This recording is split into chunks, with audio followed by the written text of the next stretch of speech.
Hello दोस्तों। Modern history के third lecture में आज हम लोग पढ़ेंगे consolidation of the British power in India. दोस्तों, इससे पहले हम लोगों ने पढ़ा था advent of the Europeans in India.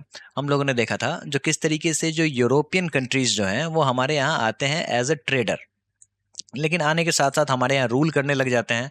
और इसमें जो ब्रिटिशर्स जो होते हैं वो डोमिनेटिंग होते हैं। इन्होंने एक लड़ाई लड़ी थी, प्लासी। कब लड़ी थी? तो 1757 में।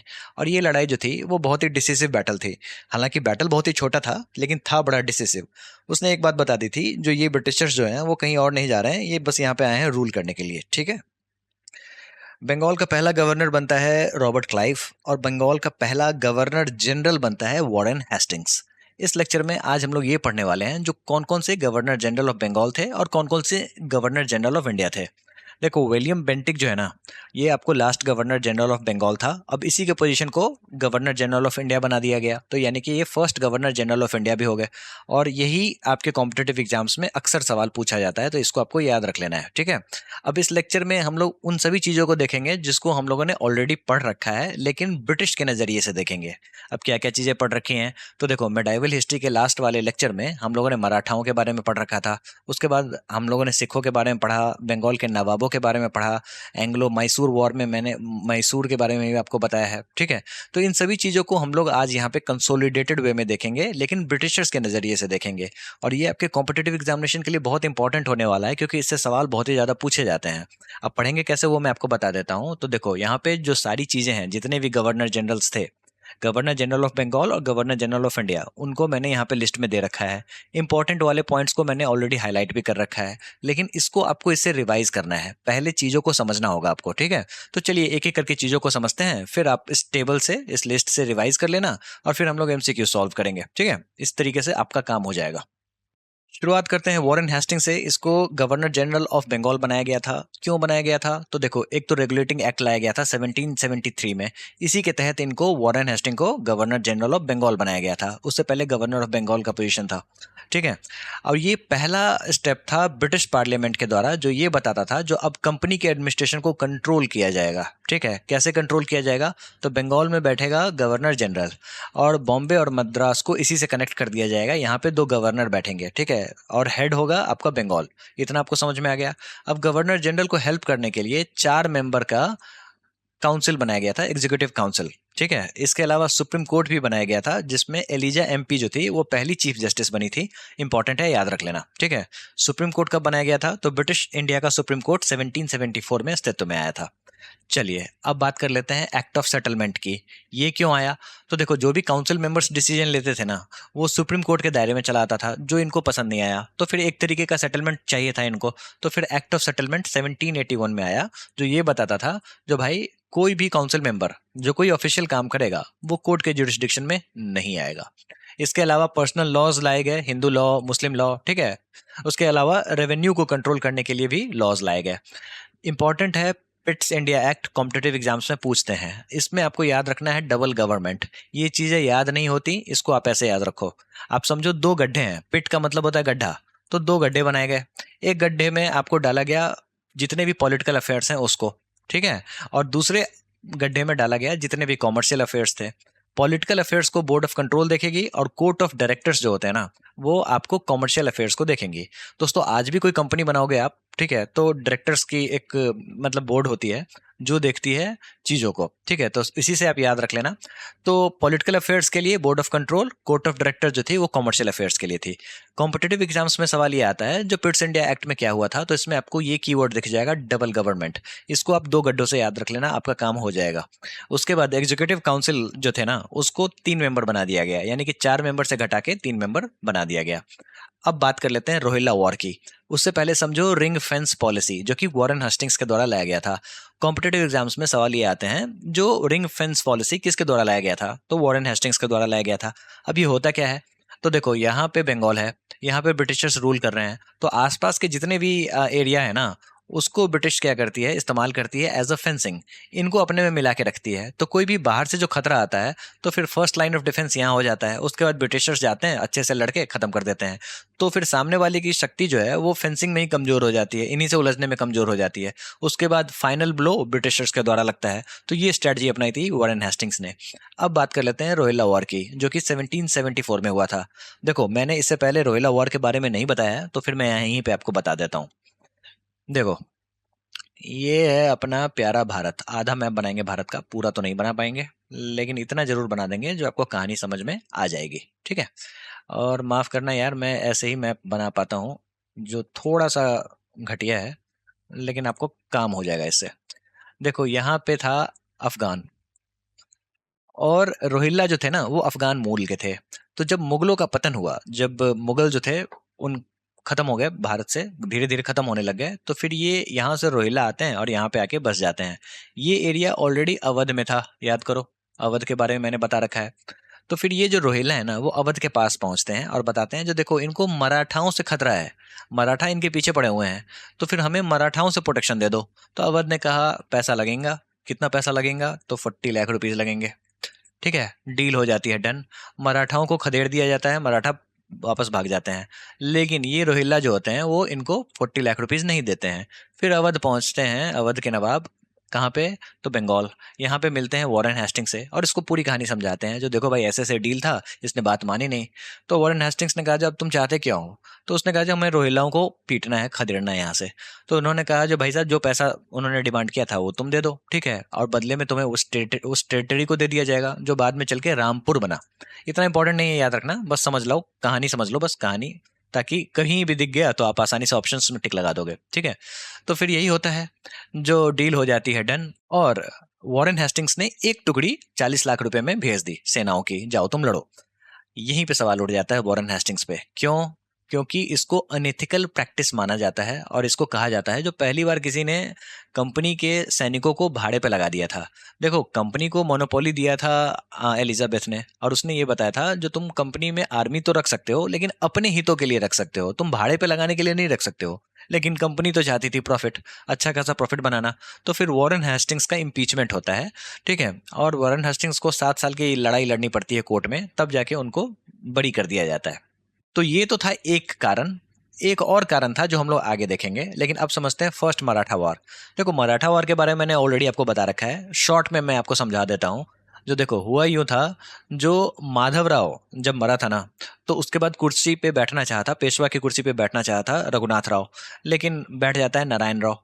नारायण राव की हत्या करा दी जाती है और चाहता है फिर से रघुनाथ राव बैठ जाना, लेकिन माधव राव के जो माइनर सन होते हैं उसको बिठा दिया जाता है विद द हेल्प ऑफ बड़ा भाई काउंसिल, जो नाना फडणवीस देखते हैं। अब माधव राव जो अब नारायण राव जो है, नहीं सॉरी, रघुनाथ राव जो है, वो गुस्से में पहुंच जाता है किसके पास? तो बॉम्बे प्रोविंस के पास, और जाके वहां पे कर लेता है ट्रीटी ऑफ सूरत। ठीक है, तो यहां से मराठा वॉर की शुरुआत हो जाती है। अब इसमें इसने प्रॉमिस कर दिया था रघुनाथ राव ने, जो अगर तुम मुझे पेशवा बना देते हो तो तुम्हें मिलेगा सॉल्सेट और तुम्हें मिलेगा वसई, यानी कि BASSAIN, वसई भी मिल जाएगा। ठीक है, तो फिर यहीं से शुरुआत होती है।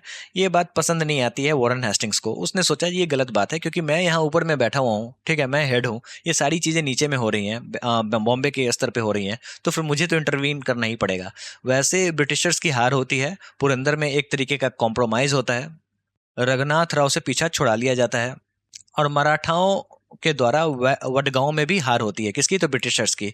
उसके बाद एक ट्रीटी होती है जिसका नाम है ट्रीटी ऑफ सालबाई, जो कि 20 ईयर्स के पीस को रिस्टोर करता है। अब इसमें बात क्या होती है? जो भाई लड़ाई को खत्म करो, माधव राव सेकंड जो है उनको मान लिया जाता है भाई पेशवा हैं ये, ठीक है, और सॉल्सेट जो है वो ब्रिटिशर्स अपने पास रख लेता है। तो यही इतनी सारी कहानी होती है फर्स्ट मराठा वॉर में। अगर आपको अभी भी चीजें समझ में नहीं आई तो आप मराठा वाले लेक्चर को देख लेना, राइज ऑफ मराठा, वो सारी चीजें आपको क्लियर हो जाएंगी, ठीक है। तो यहाँ पे वॉरेन हेस्टिंग्स की भूमिका आपने देख ली। अब सेकंड मैसूर वॉर की बात कर लेते हैं। देखो, सेकंड मैसूर वॉर जो था ना, इसमें हैदर अली और टीपू सुल्तान दोनों लड़ते हैं, और यहाँ पे कोई कंक्लूसिव चीजें सामने निकल के नहीं आती हैं। ट्रीटी ऑफ मैंगलोर होता है जहाँ पे म्यूचुअल रिस्टोरेशन ऑफ टेरिटरीज होता है, तो जो चीजें हड़पी गई थी वो वापस फिर से वापस कर दी जाती हैं उन दोनों के द्वारा। किसके द्वारा? तो एंग्लो एंड मैसूर दोनों के द्वारा। अब बात कर लेते हैं राजा चैत सिंह का अफेयर, ये क्या कहानी है, ठीक है, और इम्पीचमेंट कैसे होती है। देखो, बनारस के राजा थे राजा चैत सिंह, इनसे पैसे की डिमांड कर देता है वॉरेन हेस्टिंग्स। इससे चैत सिंह का बगावती शुरू हो जाता है और इसके कारण से चैत सिंह को हटा दिया जाता है। तो यही सब कारण बनते हैं वॉरेन हेस्टिंग्स के इम्पीचमेंट का, ठीक है, जिसमें चैत Singh and Begum of Awadh cases को पेश किया जाता है। बेगम ऑफ अवध किस लिए? क्योंकि आपको वॉरेन हेस्टिंग्स ने बेगम से भी अच्छा खासा पैसा का डिमांड कर दिया था। अवध की जो बेगम थी ना, उनसे भी पैसा का डिमांड कर दिया था। तो फिर दिख गया था जो वॉरेन हेस्टिंग्स सबको बर्बाद कर देगा, वहां पे ये एकदम लोभी हो रखा है। तो फिर बहुत लंबे ट्रायल के बाद में इसको 1795 में बख्श दिया जाता है। देखो, वॉरेन हेस्टिंग्स ने कल्चर पे भी काम किया था, तो इसने कलकत्ता मदरसा बनाया था 1781 में, और एशियाटिक सोसाइटी ऑफ बंगाल बनाया था 1784 में। ये इंपॉर्टेंट है, याद रख लेना किसने बनाया था। तो विलियम जोन्स ने बनाया था, उस समय में वॉरेन हेस्टिंग्स ही गद्दी पर थे, ठीक है। तो आपने रेगुलेटिंग एक्ट के बारे में पढ़ लिया, सेटलमेंट हुआ 1781 में। इसके अलावा पिट्स इंडिया एक्ट, दो गड्ढे समझ लिए आपने, ठीक है। उसका बाद रोहिल्ला वॉर के बारे में मैंने आपको समझा दिया।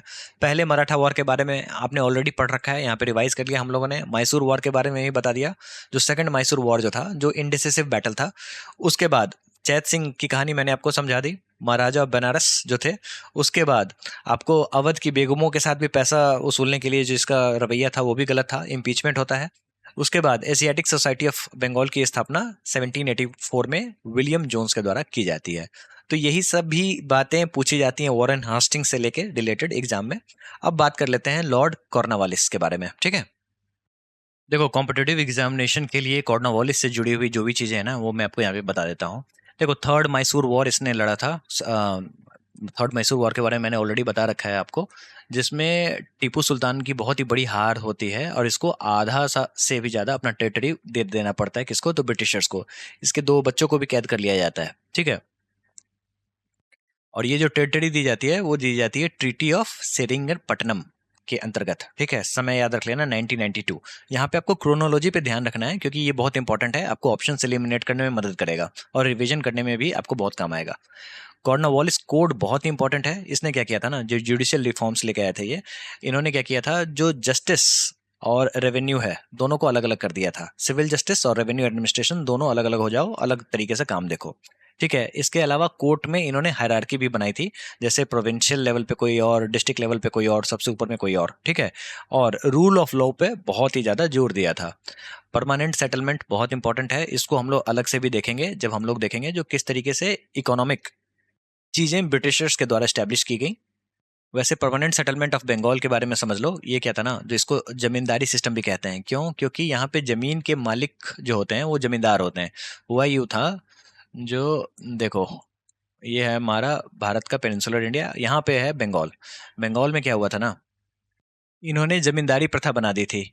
कब की बात है? तो 1793 में। अब इनको जो टैक्सेस वसूलने थे वो जमींदार से वसूलने थे, लेकिन ये टैक्स जो था ना वो बहुत ही हाई था, बहुत ही ज्यादा था। अब जमींदारों के पास दिक्कत ये हो गई थी, जो अगर वो टैक्स नहीं देते हैं, ठीक है, तो उनके हाथ से जमीन चली जाएगी, तो वो खत्म। अगर वो टैक्स देते हैं तो उनको ये कर्जा लेना पड़ जाएगा।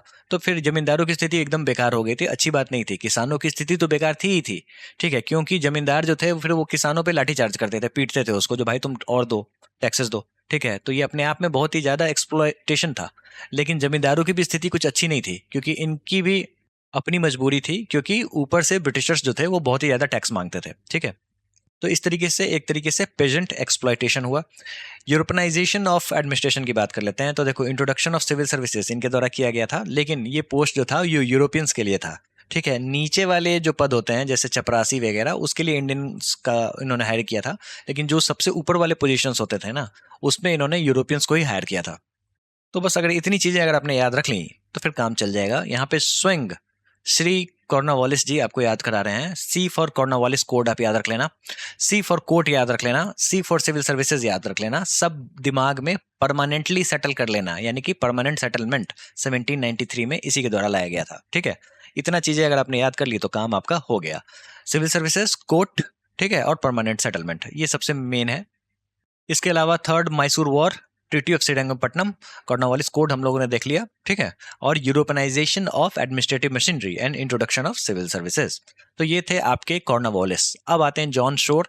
जॉन शोर से ज़्यादा सवाल नहीं पूछा जाता है। इन्होंने एक लड़ाई लड़ी थी, बैटल ऑफ खरदा, जो कि निज़ाम और मराठाओं के बीच में लड़ी गई थी। निज़ाम की बुरी तरीके से हार हुई थी। आपने देखा था जो मराठा जो है वो बहुत बड़े पावर के रूप में सामने आया था जब हम लोगों ने मराठा के लेक्चर को पढ़ा था।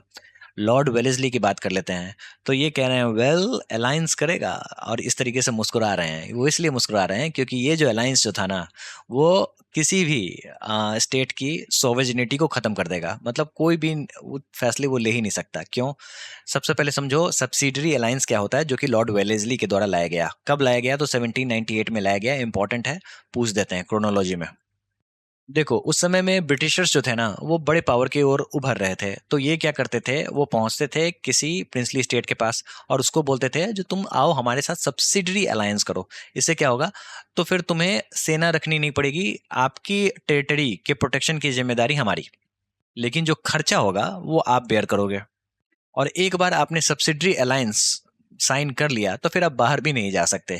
तो कहने का मतलब, अगर आपको जियो का नेटवर्क नहीं पसंद है तो आप एयरटेल ले लोगे, लेकिन ऐसा नहीं है, ठीक है। एक बार जियो का ले लिया तो ले लिया, तो आप किसी और के साथ कोई भी एलाई नहीं करोगे, ठीक है। तो जैसे ही आपने अलायंस कर लिया, सब्सिडरी अलायंस कर लिया, तो फिर आप किसी और से अलाई नहीं कर सकते हैं।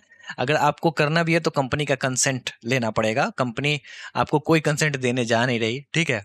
तो इस तरीके से आप फंस जाओगे। और इस तरीके से इन्होंने पहला अलायंस जो था वो निजाम ऑफ हैदराबाद के साथ किया।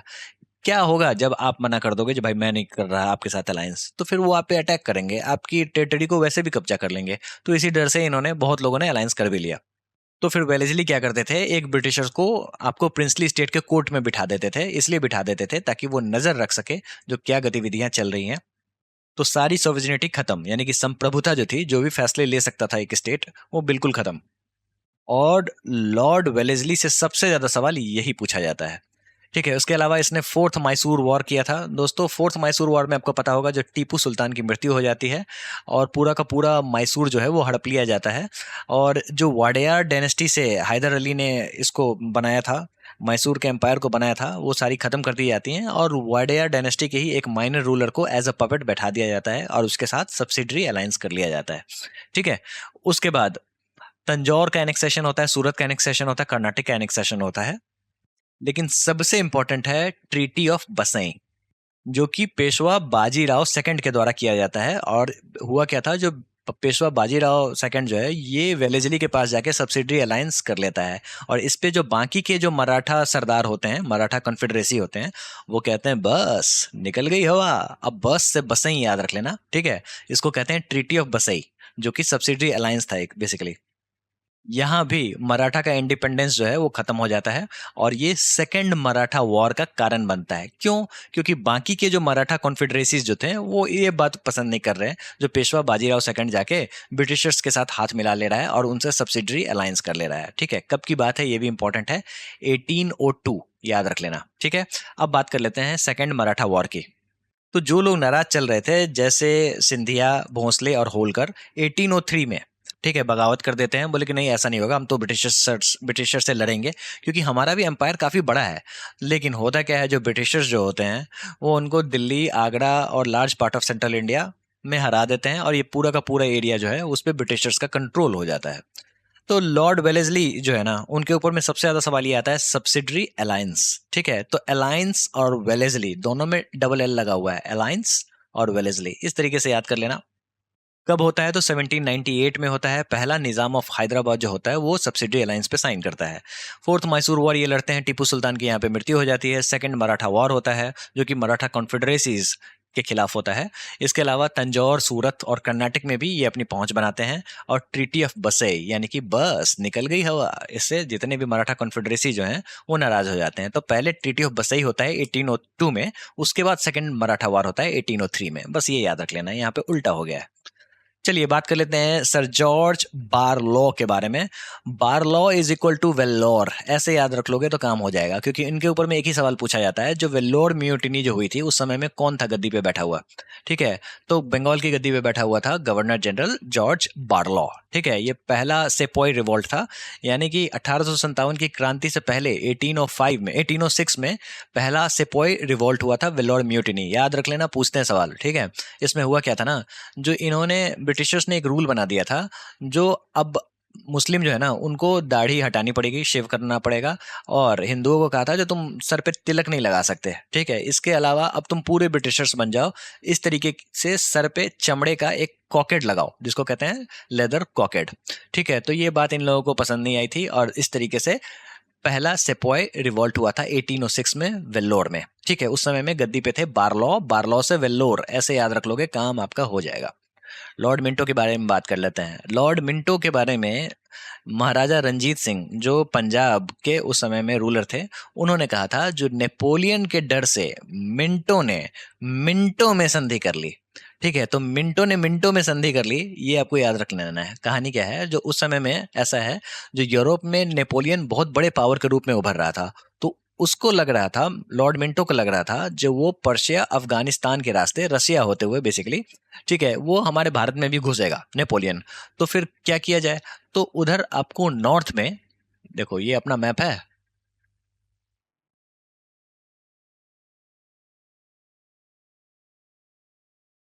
तो इधर से घुसेगा, तो यहाँ पे सतलज नदी थी, इसके उधर आपको महाराजा रंजीत सिंह जो थे वो डोमिनेटिंग थे। तो फिर सबसे पहले इनको रूलर ऑफ पंजाब मान लिया गया। ठीक है, सतलज नदी को बाउंड्री बना दिया गया, और ट्रीटी ऑफ अमृतसर इसी के बेसिस पे साइन कर लिया गया। ठीक है, महाराजा रंजीत सिंह से डील बस इतनी हुई थी, जो महाराजा रंजीत सिंह जो थे, जो वो अगर उधर से नेपोलियन का आगमन होता है तो फिर उसको रोकेंगे और इसके साथ मिलके युद्ध करेंगे। ठीक है, लेकिन इसमें दिक्कत ये हो गई ना, जो महाराजा रंजीत सिंह जो थे अब साउथ में मूव नहीं कर सकते थे। क्यों? क्योंकि सतलज नदी से नीचे ब्रिटिश टेरिटरी थी, तो फिर अब तो ट्रीटी हो गई ना, तो फिर कैसे मूव करेंगे। तो फिर ये एक तरीके से एंग्लो सिख वॉर का कारण बनता है, लेकिन बहुत बाद में। अभी लॉर्ड मिंटो का समय चल रहा है 1807 1813। सिख वॉर जो होता है वो बहुत बाद में होता है, 40s में होता है। तो अभी बस इतना दिमाग में रखना।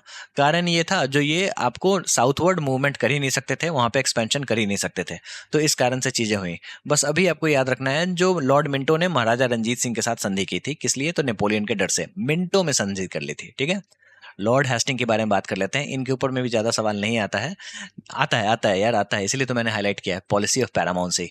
सबसे ज्यादा सवाल मुझे आरआरबी एनटीपीसी में यही देखने को मिला, जो पॉलिसी ऑफ पैरामाउंसी जो है ना, वो बार बार पूछा गया है आरआरबी एनटीपीसी में। किसके अंडर में किया गया था, तो लॉर्ड हेस्टिंग्स के अंडर में किया गया था, और ये बताता था जो ब्रिटिश जो है ना वो अल्टीमेट अथॉरिटी है ओवर इंडियन स्टेट्स। दोस्तों, लॉर्ड हेस्टिंग के समय में नेपाल, एंग्लो नेपाल वॉर होता है, जो कि ट्रीटी ऑफ सुगौली के साथ खत्म होता है। एरिया का जो डिमार्केशन होता है वो ट्रीटी ऑफ सुगौली के तहत खत्म होता है 1816 में। ये अक्सर करंट अफेयर्स में भी आपको देखने को मिल जाएगा, जो बॉर्डर डिस्प्यूट, इसीलिए इंपॉर्टेंट है, इसको याद रख लेना। ठीक है, कभी भी सवालों के रूप में आपको दिख सकता है। ट्रीटी ऑफ सुगौली के तहत ये नेपाल जो है ना, उन्होंने गढ़वाल, कुमाऊं, सिक्किम और पार्ट ऑफ तेराई को छोड़ा था, और यहाँ पे भारत का रूल हुआ था। तो आज भी हम लोग ट्रीटी ऑफ सुगौली का ही एग्जाम्पल देते हैं जब भी चीजों को बताना होता है। तो जैसे मान लो अगर नेपाल ने कोई एरिया कैप्चर कर लिया, ठीक है, तो फिर हम लोग ट्रीटी ऑफ सुगौली दिखाते हैं, जो देखो भाई साहब, ट्रीटी ऑफ सुगौली के हिसाब से पीछे हटो, जल्दी वहां से हटो। ठीक है, तो पॉलिसी ऑफ पैरामाउंसी हमने समझ लिया, एंग्लो नेपाल वॉर समझ लिया। इसके अलावा अब क्या था ना, जो 1818 में मराठाओं को पूरी तरीके से खत्म कर दिया जाता है। ठीक है, और वहां पे उस मराठा का जो भी एम्पायर है बॉम्बे प्रेसिडेंसी के तहत ला दिया जाता है 1818 में, इतना आपको पता है। तो होता क्या था ना, जो मराठा जब कहीं पे भी लूट के जाते थे, मतलब लूट के क्या जाते थे, मतलब जीत के जाते थे, तो फिर लूटने के लिए पिंडारीज जो वहां होते थे ना, वहां पे अच्छा खासा लूटपाट मचाते थे। ये बात लॉर्ड हेस्टिंग को पसंद नहीं आई थी, इन्होंने सबसे पहले पिंडारियों को खत्म किया। मराठा वॉर 1817 1819 में ये खत्म हो गया। इसके अलावा ट्रीटी सिंधिया के साथ इन्होंने किया, और इस तरीके से सेंट्रल इंडिया में इन्होंने सुपीरियरिटी हासिल कर ली। उसके बाद रैयतवारी सिस्टम भी लॉर्ड हेस्टिंग्स के समय में भी आता है। ठीक है, यहाँ पे थॉमस मुनरो जो होते हैं वो लेके आते हैं रैयतवाड़ी सिस्टम। देखो, जैसा कि मैंने आपको बताया, इकोनॉमिक जो चीजें हुई है ना, उसको हम लोग अलग से लेक्चर में कवर करेंगे ही करेंगे, लेकिन यहाँ पे टाइमलाइन है तो मैं चीजों को बता ही दे रहा हूँ। अब जमींदारी सिस्टम में और रैयतवाड़ी सिस्टम में ये अंतर है। जो रैयतवाड़ी सिस्टम आया था 1820 में, जमींदारी सिस्टम आया था 1793 में, कॉर्नवालिस के समय में, रैयतवाड़ी आया था लॉर्ड हेस्टिंग्स के समय में।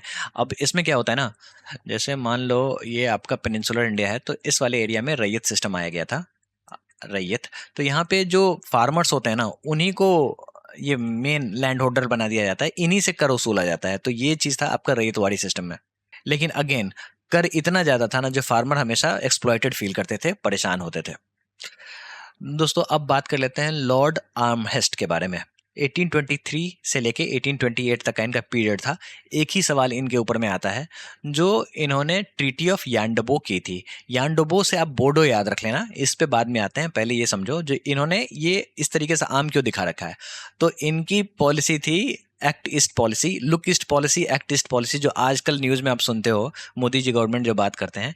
तो ये जो व्यक्ति है ना, इसने क्या किया था, पहले बर्मा से युद्ध किया था। तो फिर मैंने आपको याद कराने के लिए ये इमेज बना दिया है, जो देखो ये भारत का मैप है, और ये जो ईस्ट में जो है ना, आर्म हेस्ट यानी कि आर्म ईस्ट, अगर ऐसे याद कर लोगे तो चीजें याद हो जाएंगी। आर्म हेस्ट का मतलब होता है आर्म ईस्ट, मतलब ये ईस्ट की तरफ आर्म दिखा रहे हैं। तो इन्होंने बर्मा से लड़ाई लड़ी थी, ट्रीटी ऑफ यंडोबो साइन किया था, जिसमें इनको आसाम, मणिपुर, अराकान और तेनेसिरिम जो एरिया है ना, उस पर कंट्रोल मिल गया था। इसके अलावा दोस्तों मैंने आपको बताया था जाट फोर्सेस के बारे में, ठीक है। हाँ, जाट फोर्सेस के बारे में। तो आम इनका यहाँ से स्टार्ट है, यहाँ पे जाट लोग थे, ठीक है। सूरज मल के नेतृत्व में ये लोग बहुत ही स्ट्रांग हो गए थे। तो इसको भी खत्म करने का काम जो है ना, वो आर्म हेस्ट के द्वारा किया गया था, भरतपुर, कैप्चर ऑफ भरतपुर। तो बस आपको यही आर्म ईस्ट याद रख लेना है। सबसे ज्यादा सवाल यही पूछा जाता है, जो ट्रीटी ऑफ यंडबो किसके द्वारा साइन की गई थी, और किसने आसाम, मणिपुर, अराकान और टेनेसरीन में कंट्रोल किया था। दोस्तों बात कर लेते हैं विलियम बेंटिक। सबसे ज्यादा सवाल इन्हीं से पूछा जाता है। सबसे पहले इन्होंने एबॉल्यूशन ऑफ सती किया था। इन सभी चीजों को अभी हम लोग याद भी करेंगे, नेमोनिक से भी याद करेंगे, तो बस अभी चीजों को समझो। किसके हेल्प से किया था, तो राजा राम मोहन रॉय के हेल्प से किया था। ये चीज हम लोगों ने पिछले लेक्चर में देखा था, जब हम लोगों ने सोशियो रिलीजियस मूवमेंट के बारे में पढ़ा था। उसके बाद इन्होंने ठगी को भी खत्म किया था। इसके लिए इन्होंने विलियम स्लीमैन की सहायता ली थी। यही उस समय में जनरल थे, जिन्होंने कमांडर थे, और इनके हेल्प से ही ठगी को सप्रेस किया गया था 1830 में। 1831 में मैसूर का एनेक्सेशन होता है। किस कारण से होता है, तो मिसरूल के कारण से होता है, ठीक है। तो ये आपको याद रखना पड़ेगा। उसके बाद 1833 में चार्टर्ड एक्ट का साइन होता है, और ये गवर्नर जनरल ऑफ बंगाल जो है वो हो जाते हैं गवर्नर जनरल ऑफ इंडिया, ठीक है। इस तरीके से जो कंपनी की जो ट्रेड मोनोपोली जो थी ना, वो खत्म हो जाती है। देखो याद करो, जब मैंने आपको बताया था, जो 31 दिसंबर 1600 में ईस्ट इंडिया कंपनी की स्थापना होती है, और वो एक चार्टर लेके आ जाते हैं एलिजाबेथ से, जो दिखाता है जो इनको मोनोपोली मिलता है, आर्मी रख सकते हैं, बहुत सारी चीज़ें मिलती हैं। अब ये मोनोपोली यहाँ पे ख़त्म हो जाती है, लेकिन इनको चाय और चाइना के खिलाफ मोनोपोली अभी भी रहती है। मतलब चाइना से ये ईस्ट इंडिया कंपनी ट्रेड कर सकते हैं, और चाय में ईस्ट इंडिया कंपनी ट्रेड कर सकते हैं। इंपॉर्टेंट है, पूछ देता है, तो ये आपको पता होना चाहिए। इसके अलावा जितने भी यूरोपियन सेटलर्स थे, उनके लिए अब इंडिया के दरवाजे खुल गए हैं। दोस्तों 1834 में कुर्ग और सेंट्रल कैचर का एनेक्सेशन होता है। 1835 बहुत इंपॉर्टेंट है, याद रखना पड़ेगा आपको। यहाँ पे आया था मैकॉलेज मिनट एंड रेजोल्यूशन ऑफ 1835। इसके तहत इंग्लिश को ऑफिशियल लैंग्वेज बना दिया गया और वेस्टर्न एजुकेशन को बढ़ावा दिया गया। देखो बेंटिक जो था ना, वो बहुत ही ज़्यादा लिबरल स्वभाव का था। इसने बहुत सारी चेंजेस किए थे, जो कि एक तरीके से रिफॉर्म थे, सोशियो रिफॉर्म थे। तो वो चाहता था जो इंग्लिश जो है ना, उसको ऑफिशियल लैंग्वेज बना दिया जाए, और इसी के तहत मैकॉलेज मिनट, मिनट का मतलब होता है एक तरीके का ऑर्डर जो कि रिटन होता है ना, तो उस समय में ये लाया गया था, जिसको अप्रूव किया था विलियम बेंटिक ने, ठीक है। इसके अलावा इन्होंने रंजीत सिंह से परपेचुअल फ्रेंडशिप की ट्रीटी भी की थी, जो कि एंग्लो सिख रिलेशन को थोड़ा सा मजबूत किया था, और इस तरीके से नॉर्थ वेस्ट का जो बॉर्डर है वो भी सिक्योर हुआ था। इसके अलावा इन्होंने जुडिशियल रिफॉर्म्स भी किए थे। देखो जो कॉर्नवालिस ने हायरार्की बनाई थी ना, प्रोविंशियल कोर्ट्स ऑफ अपील और सर्किट, इसको इसने खत्म कर दिया, और इसने commissioner of revenue and circuit बनाया। हायर कॉम्पिटिशन एग्जाम होता है ना, उसमें ये सवाल पूछते हैं, इंपॉर्टेंट है। उसके बाद पहला medical college, Calcutta medical college की स्थापना भी इसी के समय में हुई थी, बेंटिक्ट के समय में। महलवारी सिस्टम यहाँ पे आया था, जो कि डिजाइन किया गया था होल्ट मैकेंजी के द्वारा 1822 में, लेकिन लागू किया गया था बेंटिक के समय में। तो ये डिफरेंस है। अगर ये पूछ दें जो महलवारी सिस्टम 1822 में डिजाइन किया गया था होल्ट मैकेंजी के द्वारा, तो फिर आप ये मत समझ लेना जो भाई साहब ऐसा है, जो बेंटिक तो आया था 1829 के आसपास, ठीक है, तो फिर ये 1822 की क्यों बात हो रही है।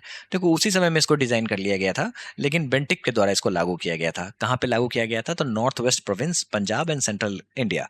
तो आपने एक चीज देखा, जो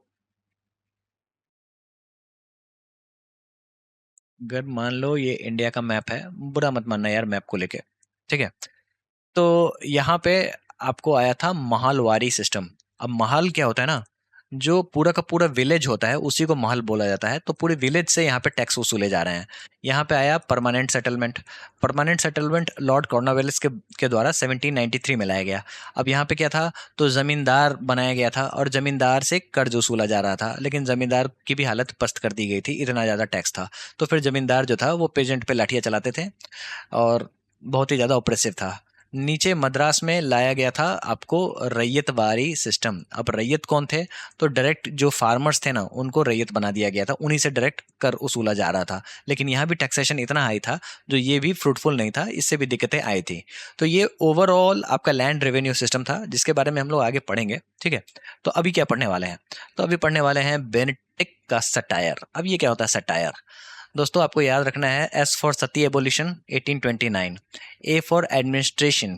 कैसा एडमिनिस्ट्रेशन, तो इंडियंस को लोअर पोस्ट पे भर्ती करना शुरू कर दिया गया था, इस तरीके से गवर्नेंस को स्ट्रीमलाइन किया गया। टी फॉर ठगी का सप्रेशन, जो कि कर्नल स्लीमैन के हेल्प से हुआ था। उसके बाद इंडिया का पहला गवर्नर जनरल बने बेंटिक, ठीक है। इसके अलावा पहला मेडिकल कॉलेज भी ये लोग खोलते हैं, ठीक है, तो कॉलेज भी इससे याद कर लेना, ठीक है, for India's first medical college, ठीक है। चार्टर्ड एक्ट आता है 1833 में, इसी के हिसाब से ये पहला गवर्नर जनरल ऑफ इंडिया बनते हैं। उसके बाद रेवेन्यू सिस्टम ये लाते हैं, Mahalwari system in the north west province. और E for English education, Macaulay के मिनट को लाया जाता है, जो जिसके तहत इंग्लिश को कोर्ट में स्कूल में इस्तेमाल किया जाता है। तो इन सभी चीज़ों को अगर आपने याद कर लिया, बेंटिक के सटायर को याद कर लिया, तो आपका काम हो गया। बात कर लेते हैं लॉर्ड मेटकैफ की। मेटकैफ से एक ही सवाल आएगा, जो ये liberator of the Indian press थे, ठीक है, मतलब जो भी प्रेस पे रिस्ट्रिक्शंस लगाई गई थी, इसको इन्होंने खत्म कर दिया था 1835 में। लॉर्ड ऑकलैंड की बात कर लेते हैं। तो दोस्तों आपको एक ही चीज याद रखना है, जो ऑकलैंड का अफगान ब्लंडर, यहाँ पे एक अफगानी व्यक्ति है, इसने कहा जो ऑकलैंड की अकल ठिकाने लगा दी। अकल यानी कि ऑकलैंड, ऐसे याद रख लोगे, ठीक है। ऑकलैंड की अकल ठिकाने अफगानियों के द्वारा लगाई गई थी, ठीक है। क्यों लगाई गई थी, तो ये चाहते थे जो अफगानिस्तान को अच्छे से सिक्योर कर लिया जाए। कैसे करेंगे, तो इन्होंने सोचा जो शाह सूजा को गद्दी पे बिठा देंगे तो किसको रिप्लेस करेंगे, तो दोस्त मोहम्मद खान को रिप्लेस कर देंगे, ठीक है। और इसके तहत हुआ आपका फर्स्ट अफगान वॉर, जहां पे ब्रिटिशर्स को भागना पड़ा था अच्छे से, जो कि एक तरीके का डिजास्टर था। और इसके लिए ऑकलैंड की बहुत ही ज्यादा थू थू भी हुई थी। और वहां पे अफगानियों ने कहा था जो ऑकलैंड की अकल ठिकाने लगा दी गई है, ठीक है। कब की बात है तो वो भी देख लो, 1836 से शुरू होता है, 1842 तक चलता है, ठीक है। तो लास्ट रिट्रीट जो था वो 1842 में होता है। इसी बीच में महाराजा रंजीत सिंह की मृत्यु 1839 में हो जाती है, ठीक है। और इस तरीके से सिख अंपायर जो है उसका डिक्लाइन भी शुरू हो जाता है। लॉर्ड एलन बोरो के बारे में बात कर लेते हैं। एलन बोरो के बारे में एक ही सवाल पूछा जाता है, जो पहले जो स्लेव जो थे ना उनको बोरो करके लाया जाता था, ठीक है। तो इन्होंने बोला जो अब नो वन विल बोरो, ठीक है, you from as a slave. तो अब कोई स्लेव को बोरो नहीं कर पाएगा, क्योंकि आ चुका है एलन बोरो। इन्होंने क्या किया था, जो स्लेवरी एक्ट ब्रिटिशर्स के द्वारा लगाई गई थी वहां पे ब्रिटेन में, उसको इंडिया में भी ये कानून ये लेकर आ गए थे, ठीक है। और इस तरीके से स्लेवरी को इन्होंने खत्म किया था। सवाल पूछते हैं, ठीक है। उसके अलावा इन्होंने सिंध पे भी अपना कब्जा जमाया था। तो ये जो तालपुर आमिर्स जो है ना, देखो वहां पे आमिर्स नोबेल्स आपने सुना होगा, जब दिल्ली सल्तनत को मैंने पढ़ाया था तो आमिर्स की चर्चा हुई थी, ठीक है। तो इनके ऊपर में इन्होंने फतह पाई थी और एनेक्सेशन ऑफ सिंध किया था, बस इतना ही याद कर लेना, 1843। उसके बाद ग्वालियर के साथ लड़ाई हुई थी और उसको भी इन्होंने अपने में कंट्रोल में ले आए थे। बात कर लेते हैं लॉर्ड हार्डिंग, ठीक है। लॉर्ड हार्डिंग जो थे ना, वो एंग्लो सिख वॉर अब जाके यहाँ पे हो रहा है, 1845 1846 याद रख लेना, ठीक है। इसमें दो लोग भूमिका में आएंगे, एक तो हार्डिंग और दूसरा डलहौजी। हार्डिंग हार्ड था, ठीक है, तो वो कहता है जो वो खालसा है तो मैं भी बहुत हार्ड हूँ, ठीक है। तो इस तरीके से ट्रीटी ऑफ लाहौर के साथ ये सिख वॉर खत्म होता है, सिखों की हार होती है। ठीक है, इसके अलावा इन्होंने फीमेल इन्फेंटिसाइड और इम्पॉर्टेंट है ह्यूमन सेक्रीफाइस पे इन्होंने रोक लगाई थी। कहाँ पे हो रहा था ये? तो उड़ीसा की किसी जगह पे ह्यूमन सेक्रीफाइस हो रहा था, तो इस पे इन्होंने रोक लगाई थी। सवाल आपके कॉम्पिटेटिव एग्जाम्स में बस इसी से पूछा जाएगा, जो फर्स्ट एंग्लो सिख वॉर जो था वो किसके समय में हुआ था? तो बहुत हार्डी बॉयज यानी कि लॉर्ड हार्डिंग। ठीक है, सेकंड कब किसके बीच में हुआ था? तो लॉर्ड डलहौजी थे उस समय में, तो ये भी आपको याद कर लेना है। और इस तरीके से जो पंजाब जो था उसका पूरा कब्जा इन्होंने कर लिया था 1849 में। इतना याद रख लोगे काम हो जाएगा। इसके अलावा इन्होंने लोअर बर्मा, जिसको पेगु बुलाते थे, उसको 1852 में इन्होंने कब्जा किया था इन सेकेंड बर्मीज वॉर। पहले बर्मीज वॉर में कौन नजर आए थे? तो आर्म ईस्ट से याद किया था हम लोगों ने। डॉक्ट्राइन ऑफ लैप्स जो है वो डलहौजी के द्वारा इंट्रोड्यूस किया गया था। उसके हिसाब से एक कानून लाया गया था, जो भी कोई व्यक्ति होंगे जिनका नेचुरल हेयर नहीं होगा, मतलब कोई अपनी संतान नहीं होगी, ठीक है, तो वो एरिया ब्रिटिशर्स के द्वारा कब्जा कर लिया जाएगा। सतारा 1848 में कब्जा किया गया, जैतपुर, संबलपुर, उदयपुर, झांसी, नागपुर, अवध, ठीक है, इन सभी को कब्जा कर लिया गया। लेकिन आपको एक चीज समझना पड़ेगा, जो अवध को जब कब्जा किया गया था तो मिसरूल के हिसाब से कब्जा किया गया था। ऑल्दो इसको डलहौजी नहीं किया था, लेकिन मिसरूल के हिसाब से कब्जा किया गया था। ठीक है, उसके बाद अब बात कर लेते हैं इनके रिफॉर्म्स की। तो ये भी आपको नितिन गडकरी थे मॉडर्न इंडिया के। दोस्तों हम लोगों ने मेडाइवल इंडिया में फिरोज शाह तुगलक के बारे में पढ़ा था, तो वो भी उन्होंने बहुत ज़्यादा काम किया था, पब्लिक वर्क्स डिपार्टमेंट की स्थापना की थी। मॉडर्न इंडिया में डलहौजी ने पब्लिक वर्क्स की स्थापना की थी, पब्लिक वर्क्स डिपार्टमेंट की। ये लेकर आए थे वुड्स डिस्पैच 1854 में। इंपॉर्टेंट है, याद रखना पड़ेगा, ये था आपका Magna Carta of English education in India. Magna carta क्या होता है, मैंने पिछले लेक्चर में बताया था आपको, जब हम लोगों ने देखा था फारूक सियार का फरमान 1717 में फारूक सियार ने फरमान दिया था, रॉयल फरमान दिया था, जो कि ब्रिटिशर्स की एंट्री का एक मैग्ना कार्टा बन गया था। मैग्ना कार्टा का मतलब यहाँ पे है इंपॉर्टेंट डॉक्यूमेंट। ठीक है, बस इतना समझो। तो ये Magna Carta of English education in India is Wood's Dispatch.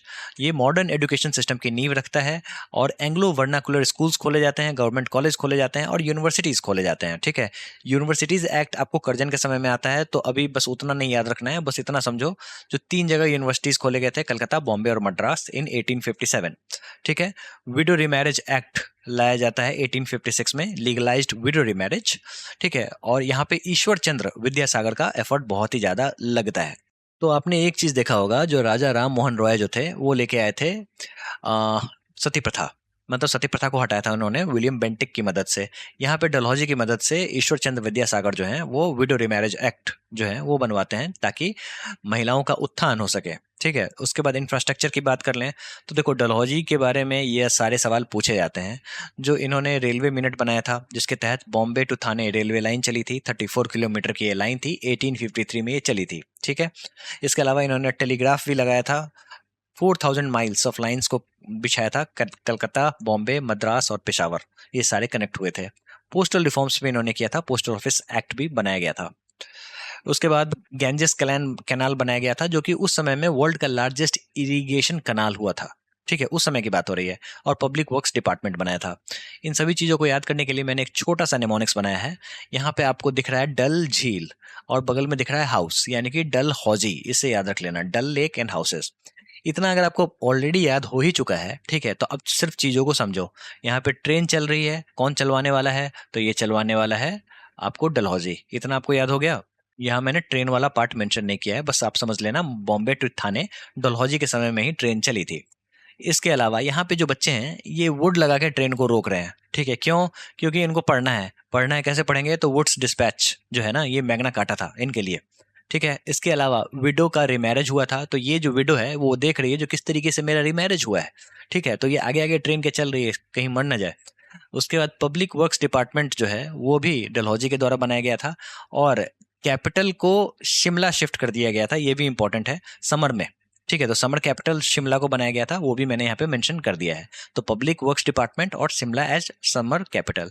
ये डलहौजी खुद बैठे हुए हैं, लैपटॉप लेके बैठे हुए हैं। क्यों? क्योंकि ये डॉक्ट्राइन ऑफ लैब्स पढ़ रहे हैं बैठ के लैपटॉप से। ठीक है। और टेलीग्राफ पे बात कर रहे हैं तो टेलीग्राफ लाइन भी इससे आपको याद हो जाना चाहिए। और यहाँ पे एक व्यक्ति है जो कि पोस्टल रिफॉर्म्स के को सिंबलाइज कर रहा है और ये चिट्ठी लेके आ रहा है, लेकिन ये चाह रहा है जो डलहौजी को एक थप्पड़ लगाएं। किस लिए? क्योंकि इन्होंने सेकंड एंग्लो सिख वॉर में पूरी तरीके से सिख टेरिटरी को खत्म कर दिया था, अपने में मिला लिया था।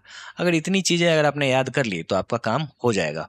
ठीक है, डलहौजी, डल और हाउस, डल लेक और हाउस। ठीक है, टेलीग्राफ की लाइन, ट्रेन, वुड्स डिस्पैच बच्चों के साथ, widow remarriage, public works department, capital shift to Shimla. ठीक है, और पोस्टल रिफॉर्म्स और एंग्लो सिख वॉर, इसे याद कर सकते हो तो कर लेना। ठीक है, इन सभी चीज़ों को अगर आपने याद कर लिया तो कहानी हो गई। और लैपटॉप से डॉक्ट्राइन ऑफ लैप्स। दोस्तों बात कर लेते हैं लॉर्ड कैनिंग की। जो वुड्स डिस्पैच डलहौजी के समय में आया था 1854 में, उसी के तहत आपको कलकत्ता, मद्रास और बॉम्बे में कॉलेजेस खोले जाते हैं जो कि लंदन यूनिवर्सिटी के तर्ज पे होते हैं। ठीक है, और इस तरीके से हमारे यहाँ भारत में मॉडर्न हायर एजुकेशन की शुरुआत होती है।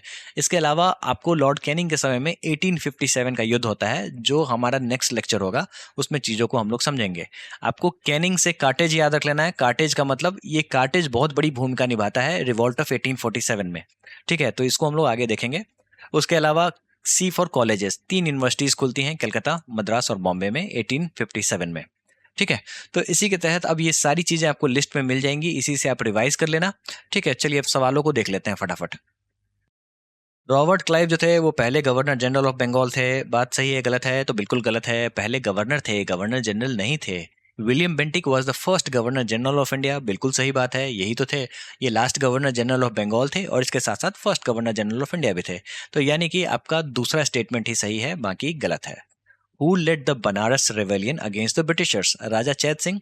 जैसा कि हम लोगों ने देखा था, राजा चैत सिंह से आपको हेस्टिंग्स पैसे मांग रहा था जो ये दे नहीं रहे थे। ठीक है, राजा चैत सिंह ने कंप्लेन कर दी थी और यही बात इम्पीचमेंट में भी बताई गई थी, जो राजा चैत सिंह को अच्छे से तंग किया गया था। The policy of security cell is related to, दोस्तों मैंने आपको रिंग फेंस के बारे में बताया था, रिंग फेंस पॉलिसी वही है सिक्योरिटी सेल पॉलिसी। कौन लेके आया था? तो वॉरेन हेस्टिंग लेके आया था। Who among the following was prosecuted for the impeachment by the British Parliament? जैसा कि हम लोगों ने देखा, वॉरेन हेस्टिंग्स जो है उसके ऊपर में ये इम्पीचमेंट लाया गया था, बाद में बरी कर दिया गया था। द रिवॉल्ट ऑफ वेल्लोर यानी कि बार लॉ, वेल्लोर यानी कि बार लॉ, ऐसे याद कराया था। कहानी में कहाँ है जॉर्ज बारलो? यहाँ है ना। पूछा क्या जा रहा है? The revolt of Barlow occur during the regime of which governor, यही पूछा जा रहा है। तो George Barlow. Who establish the judicial organization in India? Cornwallis code लेके कौन आए थे? कॉर्नवालिस लेके आए थे। Who among the following governor generals created the covenanted civil services of India which later came to be known as Indian civil services? UPSC civil services का ये सवाल है। Answer is Cornwallis. C for civil services, C for Cornwallis.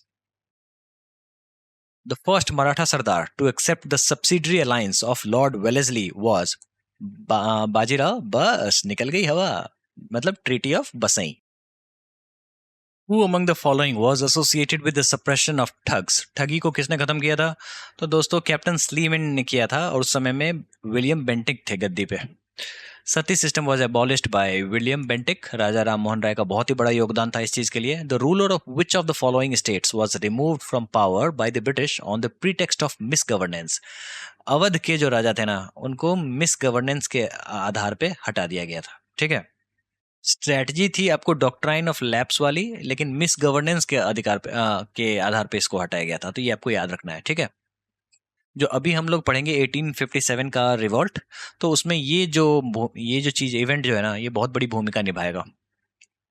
Which company started the first railway service in India? कौन सी company थी? तो company का नाम था ग्रेट इंडियन पेनिनसुलर रेलवे, याद कर लेना। ठीक है, the last major extension of British Indian territory took place during the time of, तो लास्ट मेजर एक्सटेंशन जो था वो कब हुआ था? तो डफरिन के समय में हुआ था, आगे हम लोग पढ़ेंगे। In whose rule was the widow marriage act implemented? विधवा पुनर्विवाह अधिनियम किसके शासनकाल में लागू किया गया था? तो वो 1856 में लागू किया गया था। किसके द्वारा लागू किया गया था? लॉर्ड डलहौजी के समय में लागू किया गया था। ईश्वर चंद्र विद्यासागर जो है, इन्होंने बहुत ही बड़ी भूमिका निभाई थी। The right to adopt and heir in place of one's own son was reestablished by, किसको इसने रीएस्टैब्लिश कर दिया था? तो हम लोग आगे पढ़ेंगे। गवर्नमेंट ऑफ इंडिया एक्ट 1858 में ये सारी चीजें लाई गई थी। जिसमें डॉक्ट्राइन ऑफ लैप्स है उसको खत्म किया गया था। Which one of the following is correctly matched, इसमें से क्या करेक्टली मैच्ड है वो बताना है। कॉर्नवालिस परमानेंट सेटलमेंट, सही बात है। वेलेस्ली मास्टरली इनएक्टिविटी, दोस्तों ये मास्टरली इनएक्टिविटी जो है ना, ये जॉन लॉरेंस के द्वारा लाया गया था। अब ये जो जॉन लॉरेंस जो थे ना, उनका ये कहना था जो तुम अपने घर के मामले खुद ही सुलटो, इसमें मेरा कोई रोल नहीं होगा, इसको मास्टरली इनएक्टिविटी बुलाते थे। ठीक है।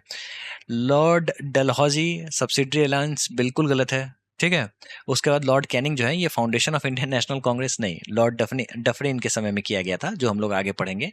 तो यहाँ पे राइट पूछा जा रहा है, तो Lord Cornwallis permanent settlement will be the right answer.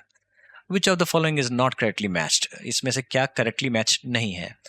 कर्नावालिस permanent, यही सवाल पूछा गया, नहीं अलग है। लॉर्ड कर्नावालिस परमानेंट सेटलमेंट, बात सही है। लॉर्ड वेलेस्ली सब्सिडरी अलायंस, बिल्कुल सही बात है। Lord Hastings second Anglo Maratha war, नहीं दोस्तों, सेकंड एंग्लो मराठा वॉर जो था वो वेलेस्ली के समय में था। ठीक है, तो ये बात हो जाती है गलत। विलियम बेंटिक जो थे, उनके समय में 17th रेगुलेशन लाया गया था 1829 में, जिसके तहत सती प्रथा हटाई गई थी। ठीक है।